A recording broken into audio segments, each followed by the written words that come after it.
Hello, everyone, and welcome to the second installation of this year's lecture series, Activism under Totalitarianism. This event is hosted by the Swarthmore Project for Eastern European and Eurasian Relations, and we are all extremely excited to be hearing from Masha Gessen tonight.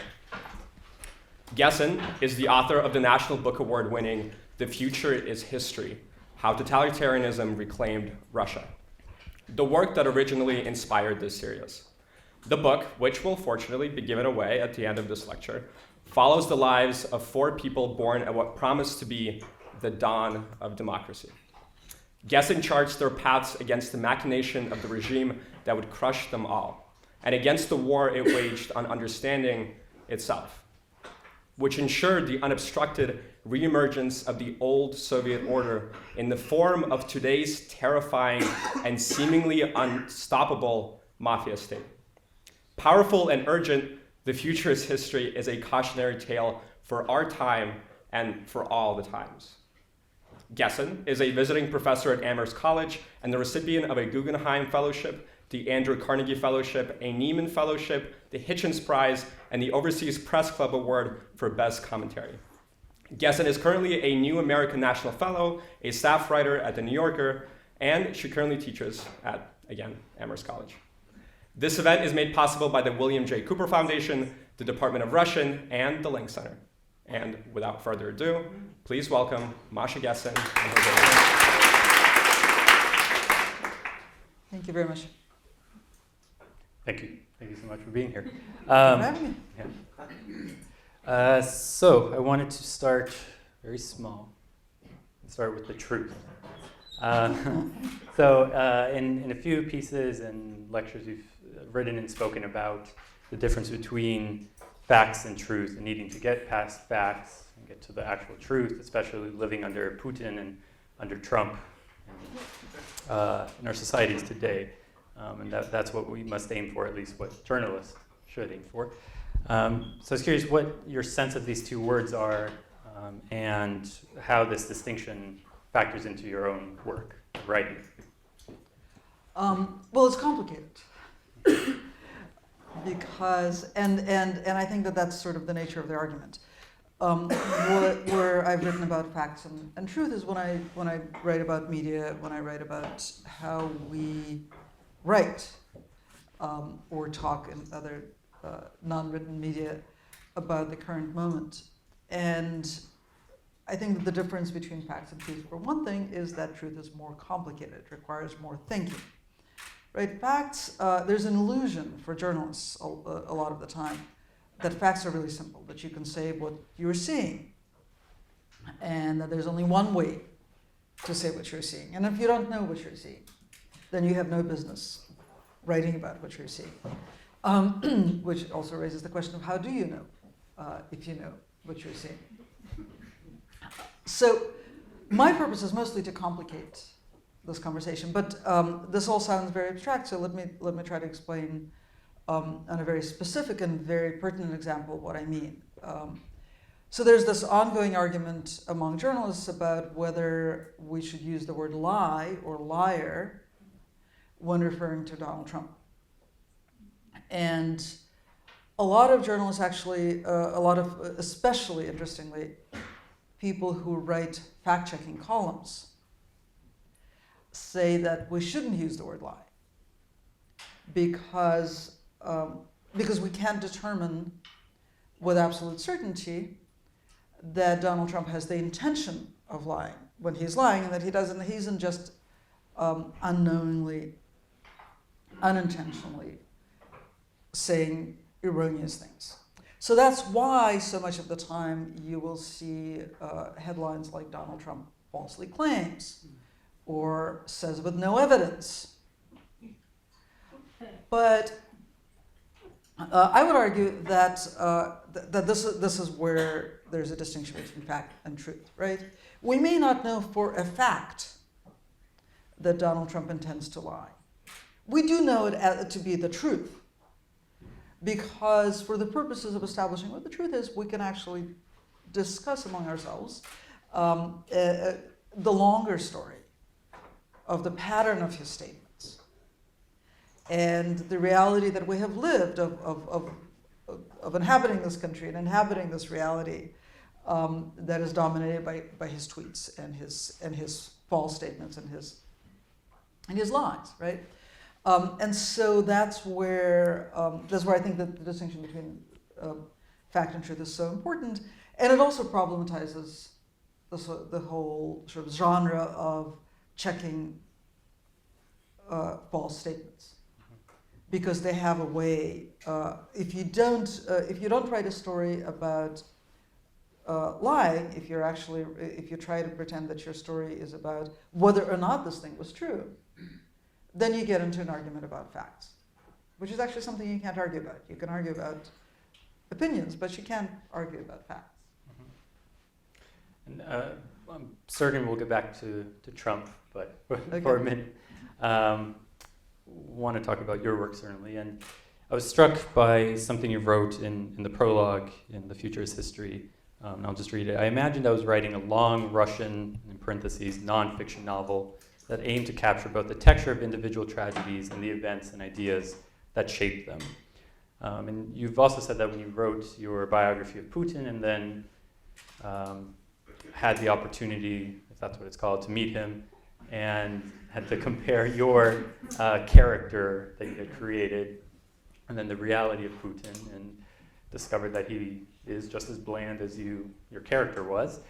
So it seems you envisioned this nonfiction writing, and you're playing with truth and fiction and how you conceptualize it. And this is certainly just great storytelling approaches in these terms. But I'm curious, ethically speaking, or in terms of the ethics of journalism, how do you personally write the truth of someone's experience, someone's story? Right. So that was there were certain rules that I set for myself when I was writing The Future is History that are slightly different than the rules that I would follow in normal journalism, right? And I don't mean that they're slightly different in the sense that I would fictionalize something. Absolutely not. I mean, every word in the book is based on either documentary evidence, which is footnoted, or interviews with one of the 7 protagonists. So where we run into problems as journalists is where we have to fact check people's memory. And memory is notoriously unreliable. Eyewitnesses are notoriously unreliable. And this is for every journalist, if they're honest with themselves, it's a lifelong struggle to try to balance sort of the journalistic imperative of basing stories on people's recollections and on people's statements, and knowing that those statements tend to be unreliable. Right? But in this book, I am most interested in people's own stories and people's own memories. So even though I check them against documentary evidence of real events, I would always err on the side of people's recollection. If there was actual, factual conflict, right? So one example is one of my characters, who's a real person named Seryoja Yakovlev, recalls events occurring, I think, in 1990. Anyway, there's a 2-year discrepancy in what he recalls about when his grandfather returned home from Canada, where he was ambassador, and became the intellectual architect of perestroika. And so he conflates some events because he thinks that they happened in 1 year when they actually happened 2 years apart. That's his life and his memory. I footnoted it because obviously I can't let it just stand unchecked. But I also didn't feel like I could edit his narrative of what he recalls happened to him. That's how he understands his childhood as perceived. So that's one way in which it's a little different from journalistic convention, where I would actually find a way to sort of intervene in his recollection on the page without instead of adding a footnote. The other distinction that's probably more important is that I described conversations only from the point of view of the person who's at the center of this recollection. So if one of my characters is recalling a conversation, I describe that conversation as the person recalled it. Standard journalistic practice would be to call the other participants in the conversation and ask them how they recall it, and then present both sides. But again, because I'm interested in self-perception, I'm interested in the personal narrative. That's something I didn't do. Mm-hmm. And what about with larger figures like Putin or Trump? And in Putin's case, you didn't have access to his recollections or him personally. I have not had access to Trump personally either. Exactly. Yeah. So does the truth of the approach, how does the truth of the approach differ in these circumstances? Well, I mean, that, I don't have that reporting issue with either Putin or Trump. I mean, it's funny because I've written several, I've written 2 books that were basically what journalists call write-arounds. And I've written at least one big feature story, a big magazine feature story that was also a write-around. So a write-around in journalistic jargon is when you don't have access to the protagonist of your story. And so you write around this person collecting information from everybody, from other sources. So I happen to think that all of journalism is write around. Right? You're always writing around this thing that is unknowable. I think of it as, what am I saying? I've written 3 books that were write-arounds. You're always writing around this whole, right? And you're trying to define the shape of the whole. So the books that I've written that were write-arounds was a book about Grigory Perelman, who's the Russian mathematician who proved the Poincare conjecture, and then sort of dropped off the face of the earth. And didn't drop off the face of the earth, but decided that he didn't want to accept the prizes that were given to him for this, and that he didn't want to talk to journalists. There were a lot of people who did want to talk to journalists, who loved him and respected him and wanted to help me tell his story. So, so that was, I mean, this is not. I'm answering also sort of the ethical question of writing about Perelman, who didn't want to talk to me, but he was aware that I was writing the book, and I was quite certain that I was talking to people who had his best interests in mind and were telling me stories again to the best of their recollection, and so that was kind of a great experience of trying to figure out who this person was, without actually talking to them. And of course, we're also the most unreliable narrators about our own lives that there are. Another book that I wrote that was a write-around was my book about Putin, called The Man Without a Face. But of course, I used a lot of his public statements, and in fact, much of the book is just careful analysis and careful listening to what he wanted to communicate to the world about himself. And then a third book that I wrote was a book about the Boston bombers called The Brothers, The Road to an American Tragedy, where for obvious reasons I didn't have access to them. One of the brothers was dead, and the other was in solitary under special administrative measures, so I couldn't get in touch with him. So I went to his trial, I talked to his mother, I talked to the friends of the family, childhood friends, teachers, et cetera, et cetera. But it was a write-around. So, I think that there isn't, there aren't those kinds of issues, as I was describing with the future is history, where you have the potential sort of challenge of balancing evidentiary facts with people's recollections. Mm-hmm. Here, it was more sort of standard journalistic work of figuring out what the facts are and what the truth is without actually having access to the main character. Mm-hmm. Did you worry about having Putin's best interest in mind? I did not worry about having Putin's best interest in mind.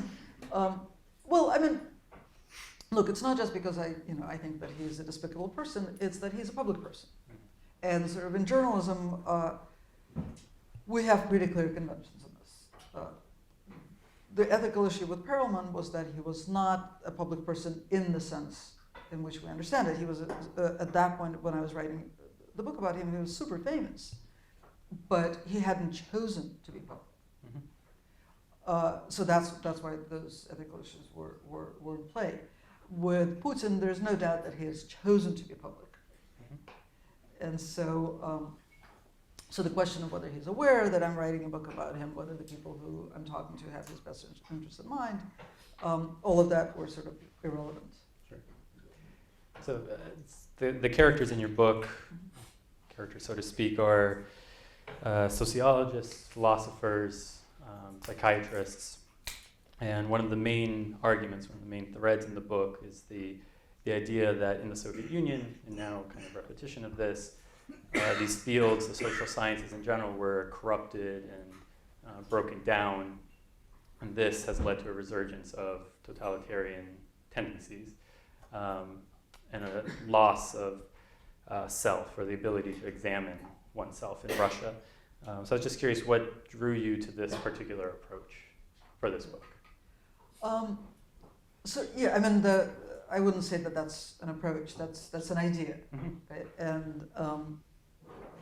And the idea, I don't remember how I got the idea. I think the idea came from many years of experience of writing about Russia and the Soviet period, and realizing that I was relying primarily on Western sources, and at some point sort of thinking hard about that, about whether there was any.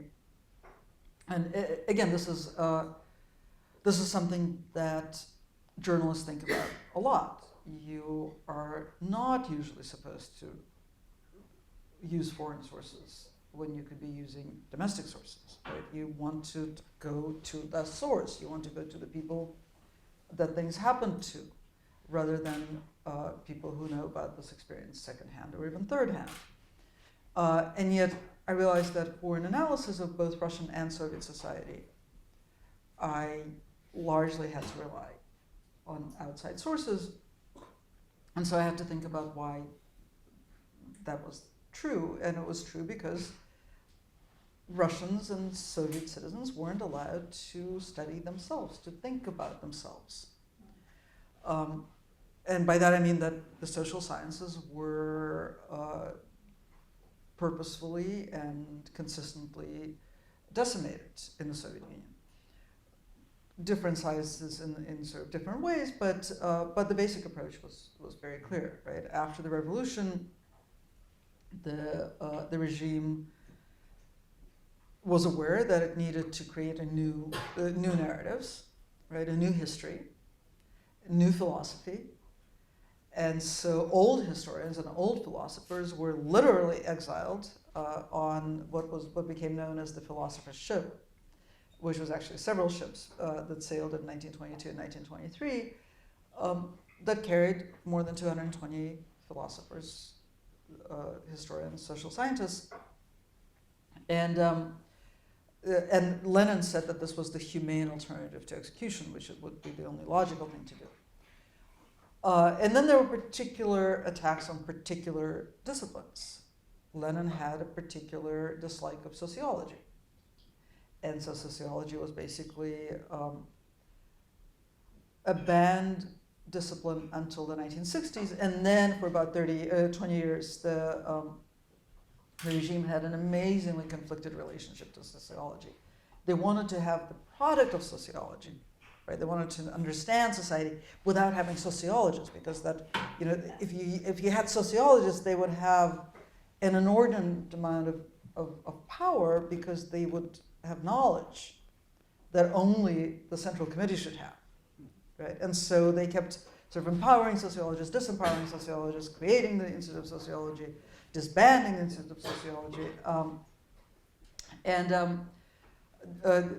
things that happened to other disciplines were even worse. Like in the 1920s, well, in the 19-teens, in the teens and the 1920s, Russia and the Soviet Union were hotbeds of psychoanalysis. And for a minute, and there's a wonderful book about this by Alexandra Etkind, for a minute in the 1920s, the Bolsheviks thought that psychoanalysis might actually be an instrument in creating new man. And then it turned out that then there was even a psychoanalytic preschool in Moscow for children of Bolshevik leaders. And then it turned out that that psychoanalytic preschool made the parents extremely uncomfortable, but also that psychoanalysis doesn't scale. So it was in fundamental conflict with the project of creating new man on a mass scale. And so psychoanalysis went out the window. And so people, for example, who wanted to study psychoanalysis in the Soviet Union in the 1980s had access only to works that were published in the Soviet Union in the 1920s and nothing beyond that. So it was a clear case of an interrupted tradition. And so all of those different things combine to create what the economist Konstantin Sonin, who's a remarkable Russian economist who now teaches at the University of Chicago, he once wrote that a Soviet economist working in the 1980s would be unable to understand the writing of a Russian economist from the 1920s. And so it was and I remember he wrote this in a blog, and I remember reading it, and it just struck me as such a heartbreaking comment, right? An actual illustration of a net loss of knowledge. And it's not just net loss of knowledge, it's loss of self-knowledge. It's the loss of language that would allow us to understand ourselves. And I think that without tools of self-understanding, a society simply cannot develop. And development is what we expected in the 1990s. We thought, okay, the Soviet regime was going to collapse, and then everything was going to change. But in order for things to change, we had to have ways of thinking about that change and ways of talking about that change. And that was missing. And what do you think now would have to happen to overcome this legacy and more recent, actions that follow in the footsteps of what came before? I'm a journalist. I try to stick to what's there and also what's not there, but not talk about what needs to be done. I don't think I can be prescriptive. Okay. So talking about what is there, what we're returning to. Of course, the title of your book, The Future is History, speaks to this return to the past, traditional values, conservative values, looking back to Soviet Russia and trying to do things the Soviet way again in some respects. So I'm curious how you diagnose in general this turn to the Soviet past in Russia.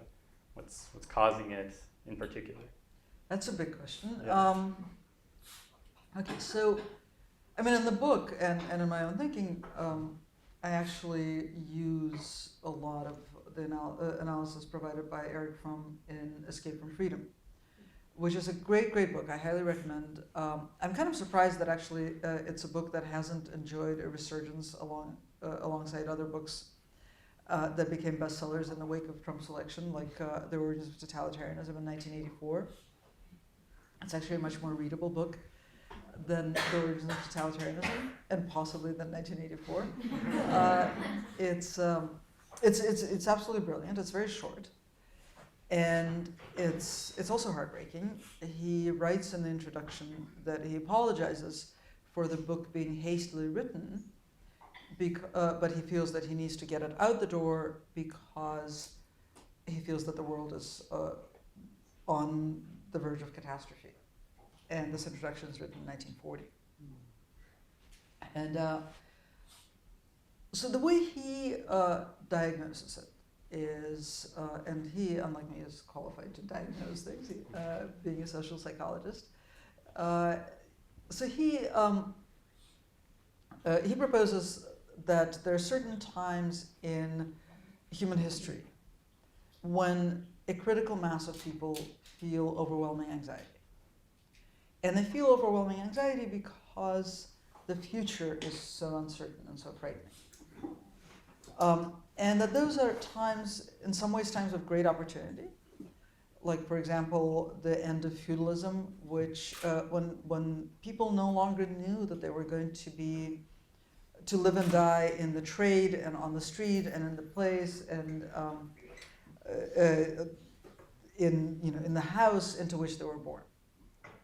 It was a time when people had the opportunity or the imperative of self-invention for the first time. And it was absolutely terrifying. And then he draws parallels between that and the 1930s, where he suggests that people, again, because of mass dislocation of people, because of mass economic uncertainty, have on the one hand the imperative of self-invention, and on the other hand, well-founded anxiety about what the future is going to bring, because they're really unable to imagine the future. And so at times like that, they want to throw themselves into the arms of what he calls the magic helper, an autocrat who promises to take them back to the imaginary past, again his term, the imaginary past. And that's a condition that we're familiar with. And I think that's the condition of Russia in the 1990s, or at least in the middle and end of the 1990s. When, and I think the 1990s in general were, for some of us, they were an incredibly exciting time. A time when anything was possible, it was just pure opportunity and sort of the gift of freedom. And for most people, they were not that. They were just a time of absolute instability and fear and an inability to understand the world into which you have suddenly been plunged. And I think that critical mass of people felt that kind of extreme anxiety that demands a magic helper to come along and promise to take them back to an imaginary path. You've also recently written about the Museum of Polish Jewish History, Polish Jews, in Poland, and the conservative nationalist party, Law and Justice Party, claiming it, essentially taking control. So I'm curious, what peculiarities are there to the Eastern European context when we talk about this return to the past? Because certainly we experience it in America, but what's special over there about this return? Yeah, I mean, I don't know. I don't know if there's an actual sort of qualitative difference, but there's certainly a difference of scale, right? In the sense that history is so contested throughout Eastern Europe, because we know for certain that in the post-Soviet period, Eastern European countries have had to create a different narrative of themselves to be able to move forward. And that the success of that narrative really, how good that narrative was determined whether the post-Soviet project was successful. And Poland is a really interesting, I think that sort of in very broad strokes, every country that has been able to create a story in which the things that happened during the Soviet period, the bad things, during the Soviet period and during World War II could be others, could be blamed on the occupants. Those countries have had sort of the most successful experience of national cohesion and reinvention. And the countries that have had the most difficult time are the ones for whom it's harder to other. And Hungary is a great case in point. Hungary, which was an ally of Nazi Germany, has cycled through a number of these narratives where they kind of try to say, well, that they were actually occupied by Nazi Germany, which they were for, in 1944. But it's this attempt to create a story where it's someone else's fault, and you can go back to an imaginary past in which the society was good. And I think it's a very admirable impulse to sort of to ground the national story in goodness is actually what we all need in order to have democracy. But sometimes that comes into conflict with historical facts. And Poland has had obviously this the same issue, but in a sort of much more painful way, right? Because Poland was absolutely occupied by Nazi Germany, and Poland did absolutely lose millions of its own citizens. And yet, contemporary Polish society is so much a society that that is constructed in the absences that were created by World War II. And also, of course, the stories of Polish participation in the murder of Jews in occupied Poland are so important to understanding what happened.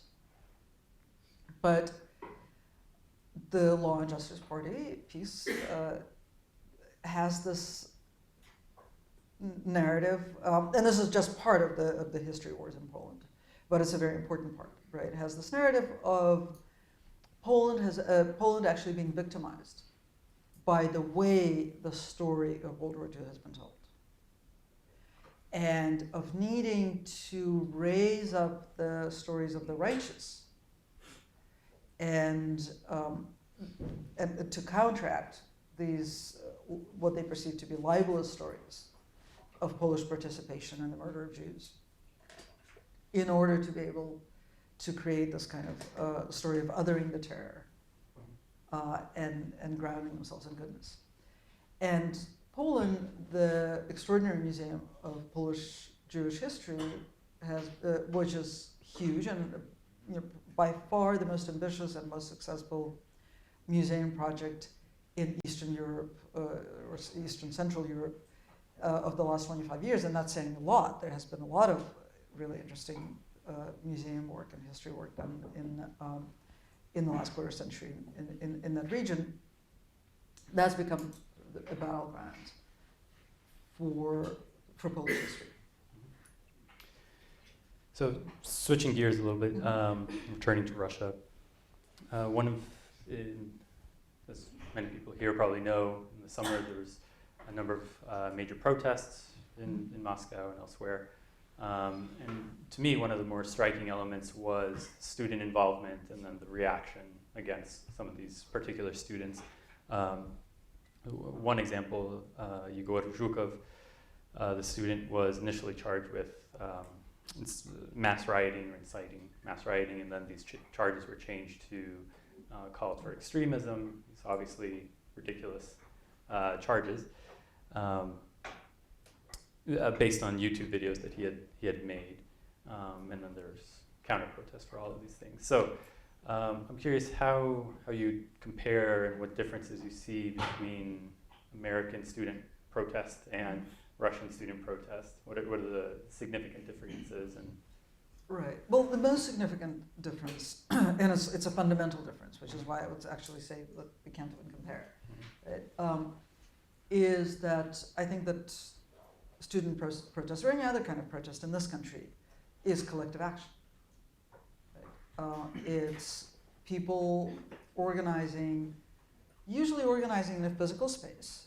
Right? It's that process when people gather in a room and have really stupid arguments about, what our slogans are going to be, and whether it should be at 9 o'clock in the morning, or is that too early and really at noon? But no, that's lunchtime.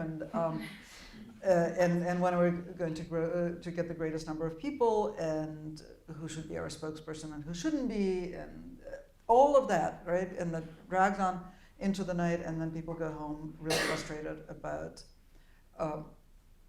how great the problems are and how tiny the arguments are. That's organizing. That's actually collective action. That's how people learn to work across difference and act with others who are different from themselves. What happens in Russia is entirely different, right? And I think that it's a really important difference to understand, because when you're watching television or YouTube footage, it looks like collective action. It looks like protest looks in other countries. But it doesn't have that component. Because the way action happens now is that somebody, usually Alexei Navalny, the great, brave anti-corruption activist, will post a call for protest. And people will see that call for protest and will see what time the protest is, and then go out into the street at that particular time, and then go home. And that's not collective action, that's individual action. Every one of them is acting alone. Right? That's a measure of the extent to which the regime has really succeeded in eliminating the possibility of actual political protest.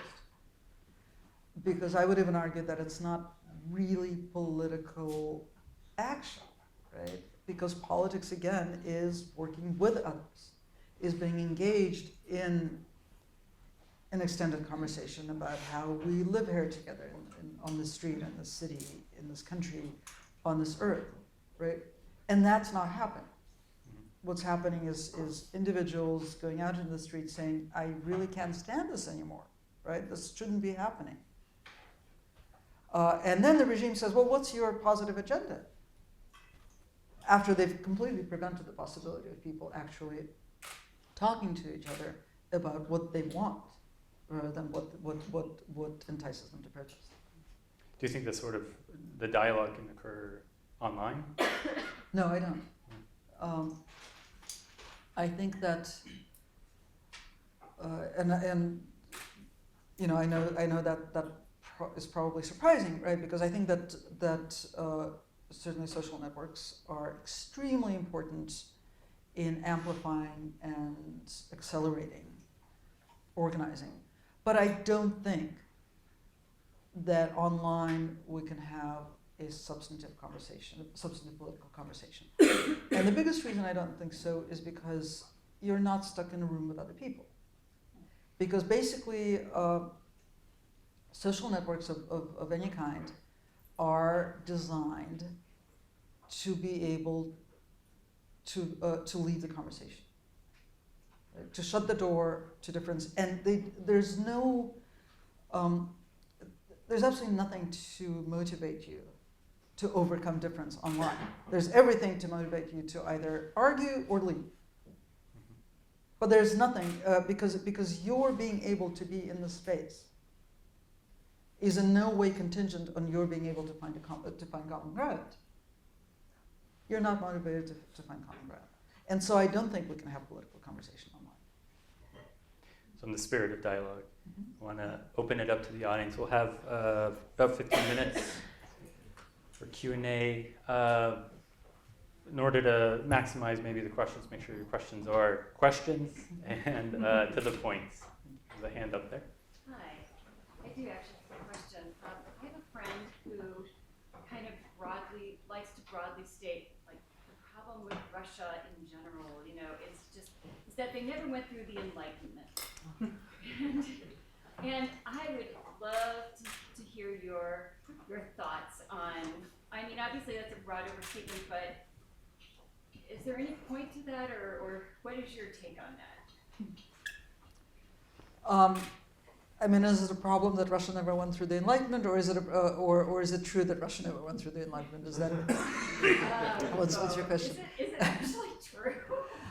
It's yeah, I guess from the Westerner's perspective, that might be a problem. I think it's partly true. I don't think it's entirely true.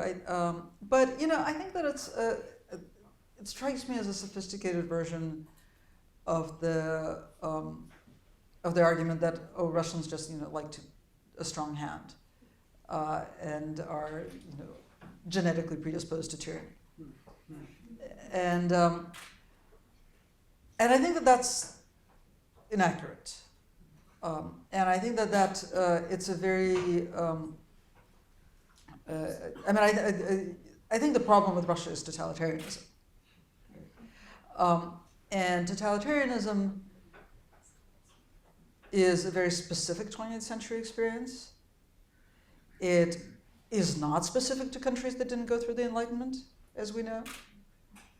But I think it actually does a kind of damage to the fabric of society and to the possibility of politics that we don't see in other societies, right? So I think that that's, if you're going to identify a culprit, that would be the culprit, right? 20th century totalitarianism. 20th century totalitarianism. And I mean, that's basically the argument in the book. It's 550 pages, but the gist of it is that we know that totalitarianism is different from tyranny, right? Tyranny doesn't attack humanity itself.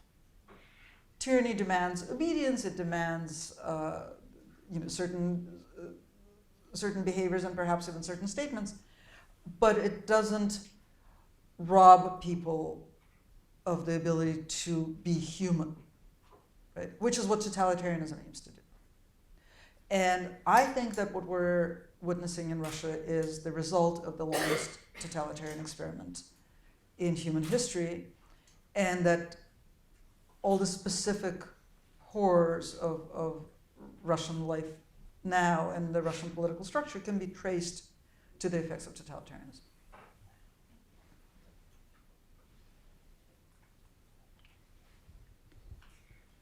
So I'm really interested in that distinction between facts and truth that you raised at the beginning.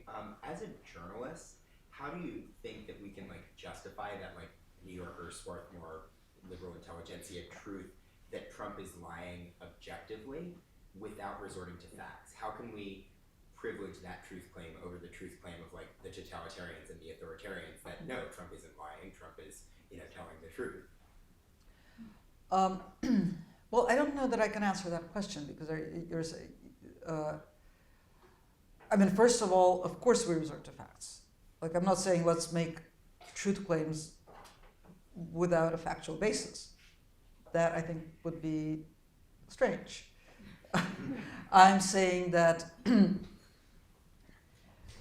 for journalists saying just the facts, and I'm not here to editorialize, I'm not here to tell a larger story, I'm only here to point out the facts.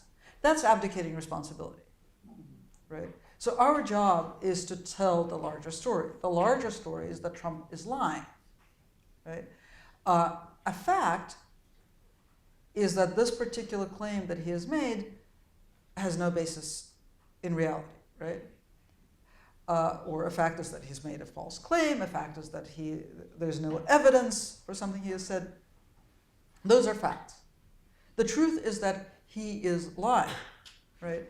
And the difference between the fact and the truth is that the truth is grounded not only in the immediate observation of this one particular statement, but in the larger context of what people who live in a fact-based reality think, of what his pattern of interacting with fact-based reality is, and what we have been able to observe over time and over space. There's a hand there. Hi, I wish I had a way of making this question more pointed, but it's is there any exit to totalitarianism, or is it just kind of like a 1984-esque, it breaks the man, but it benefits nobody situation? No one seems to care in China, where I'm from. Protests aren't working. Is there a solution, or do we just hope it works out for the best?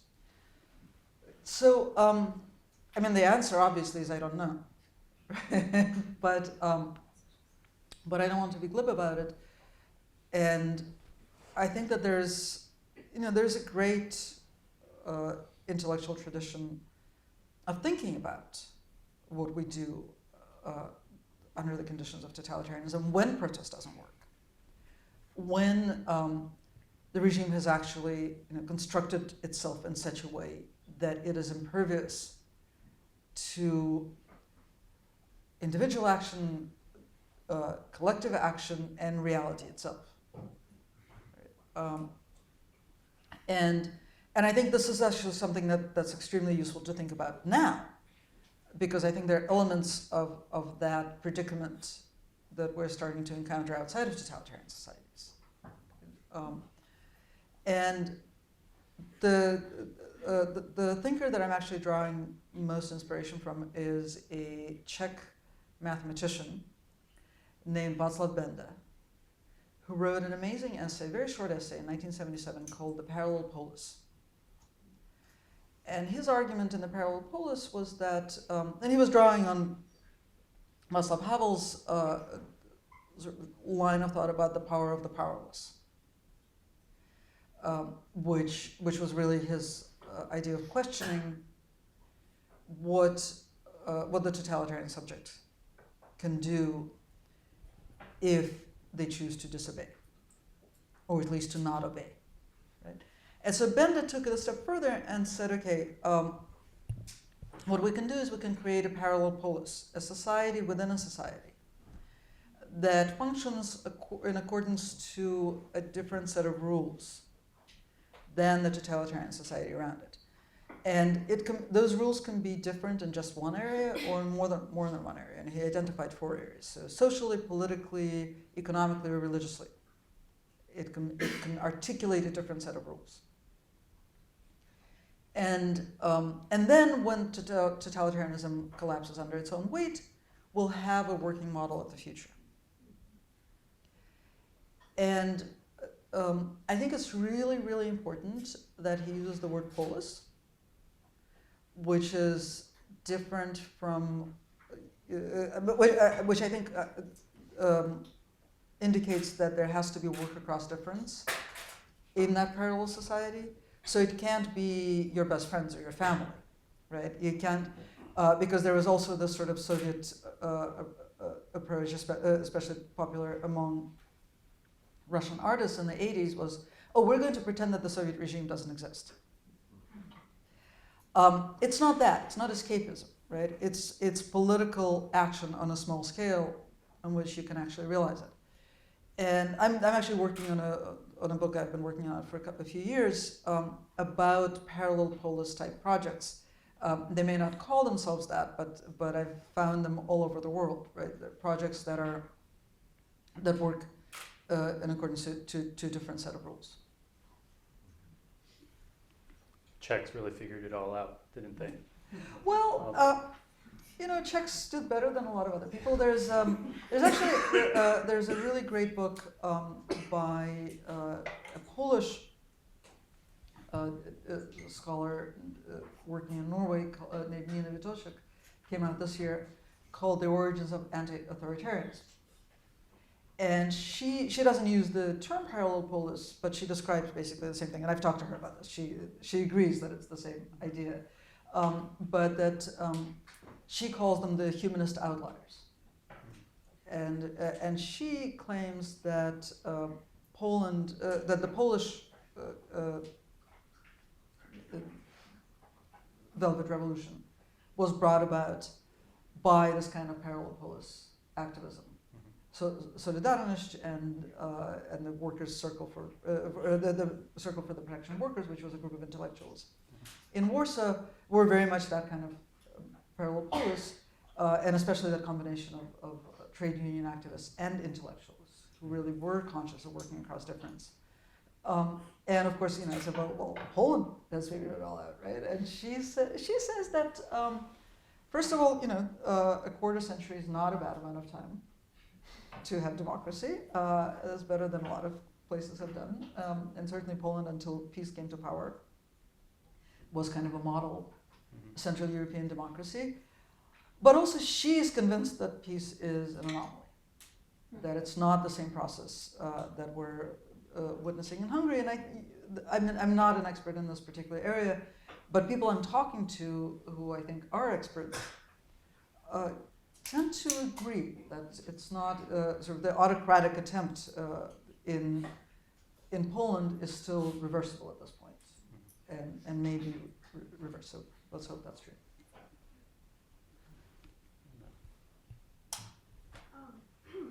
So you make the really good point that journalists fail in their civic duties when they look only at the facts and not beyond the truth. But what if it feels like the truth is being reported and people are choosing not to listen, or no one is listening, and nothing is changing? Like, how do we continue to have hope in journalism? How do we continue to what? Have hope in journalism. Yeah, well, I have it all figured out. You know, I mean, I think that it's a fair question, and it's obviously a question that a lot of journalists are asking themselves. And a lot of journalists were asking themselves that after the 2016 election, which is starting to feel like a really long time ago, right? But I mean, I remember actually going to ProPublica in right after the election, and people were like nearly in tears. I mean, literally, right? And I mean, the New York Times newsroom was also like the morgue, but I had a lot more sympathy for ProPublica because the New York Times was the morgue because they had actually really screwed up. They had gone completely sort of into the prediction game. They had decided that they knew what the outcome was going to be. They had been practicing bad journalism. ProPublica was practicing great journalism. They were doing amazing investigative stuff. And they felt like it just didn't matter. Like you could bring people the facts and the truth, and it didn't matter. And that's, you know, it's incredibly demoralizing. There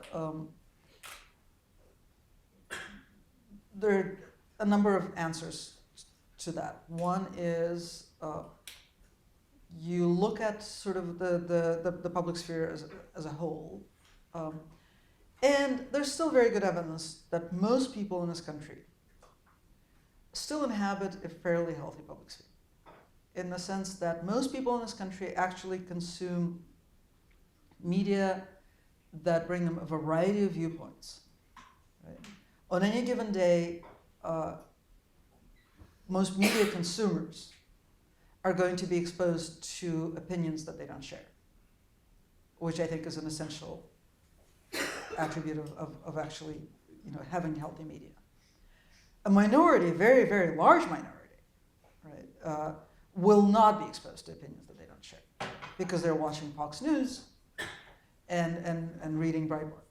And that's a key difference, right? When because we tend to engage in sort of false equivalence between these two media universes.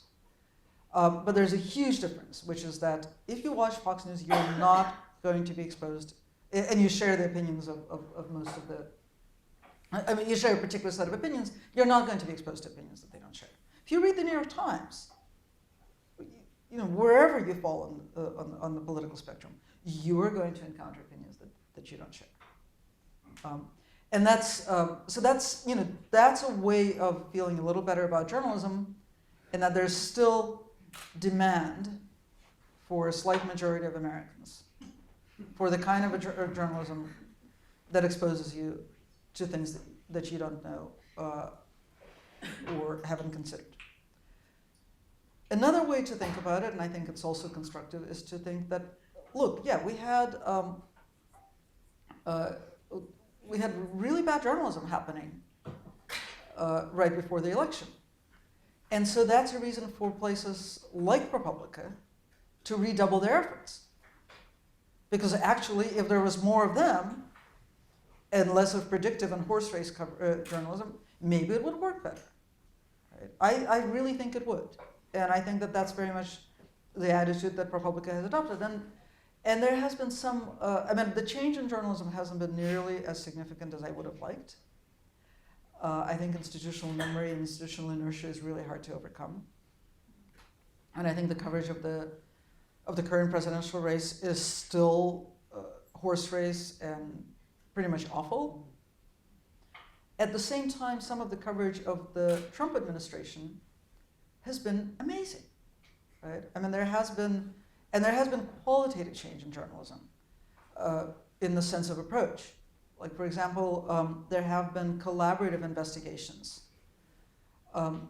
like nothing that we had ever seen before, where different outlets and different teams of people work together across platforms and pool resources and have open investigations where they bring in ordinary people through social networks and follow up on leads and really constructively use tip lines and that sort of thing. in a way that we had never ever seen. I mean, that's like new journalism. That's actually reinvention. Right? There are also some, again, in terms of new approaches. I love this podcast called Trump Inc., which is quite popular, and it's a joint project of WNYC and ProPublica. But what I love about them is that they have figured out that they should be covering Trumpism as a system. Right, not as a series of stories, not as a sequence of facts, but as a system that they're trying to describe, and that they're looking for language and looking for models that will describe the system. And that again is a qualitative step forward in American journalism. So there's great stuff happening, and so one way to feel better about journalism is to say, okay, I have very good reason to feel bad about same old journalism.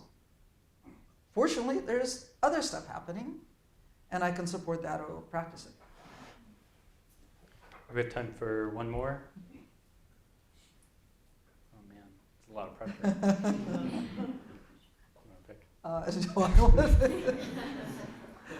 Yes.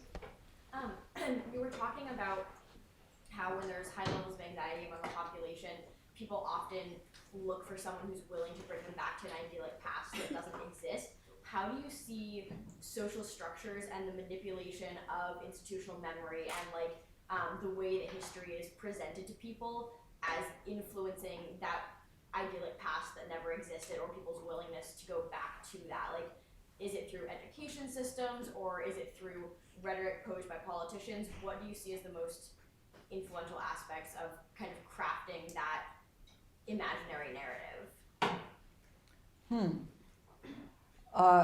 That's a really huge question, and I don't want to answer it in a simplistic or amateur way. I mean, I think that I've thought more about probably what triggers it, right? And clearly what triggers it is a politician who can tap into that anxiety and sort of say, okay, you want to go back to a time when you felt more comfortable? I can take you there. And then the vision of that time can be conjured somehow. I mean, there's always a lot of myth available, right? And people are not sticklers for facts when it comes to their past. They're really willing to forget things very quickly and to believe in things that tap into a kind of emotional truth of having once felt more secure than they do now. I think that our problem is that we don't have somebody articulating the opposite, which is the glorious future. Right? There's only the imaginary past. And I think that we really need to learn to think about politics, not just the way that we think about politics now, which is spatially. Right? Who's to the right of whom and who's to the left of whom, but temporally. Like, who is future-oriented, who is past-oriented, who is talking about what this country will feel like, when you wake up 5 years from now, 10 years from now, 15 years from now, for your children. And unfortunately, we're still not seeing a whole lot of that. Well, I was going to say that there was no way to end this conversation in a positive way, but it was leading that way, and then it ended up not quite. I kind of ended up saying that the future is history, didn't I? That's true. So before we say huge thanks to Masha, I'll just remind everyone we have copies of The Future is History. So we'll just ask you to form a line. We'll have a book signing. The only rule is no selfies. Thank you. Maybe if students can get priority, that would be really lovely, perhaps. But feel free to get in line either way. So thank you again. Thank you.